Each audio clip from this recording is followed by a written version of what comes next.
Да-да-да. Эти слухи имеют под собой почву. Армянским районам угрожает опасность. Что делать?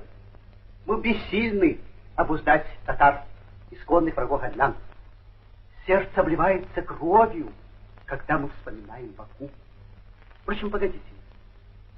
Что вы скажете, если мы выдадим вашему купечеству некоторое количество винтовок, так сказать, на самозащиту?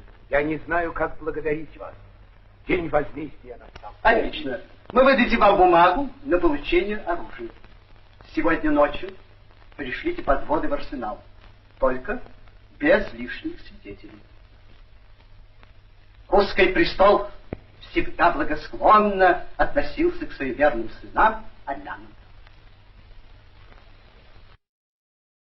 Пустите мусульман.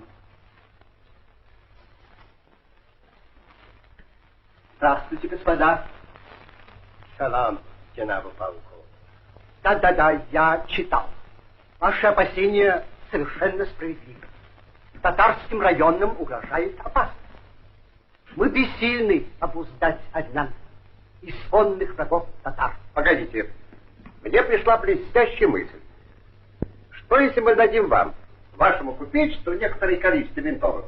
Так сказать, для самозащиты. Аллах отблагодарит вас, ваше превосходительство. Худафиз, джанабу полковник. До свидания. Я вижу, вы начинаете делать успехи, дорогой Гаврил Петрович. А я вижу, вам начинает нравиться восточная кухня, дорогой Вадим Аркадьевич.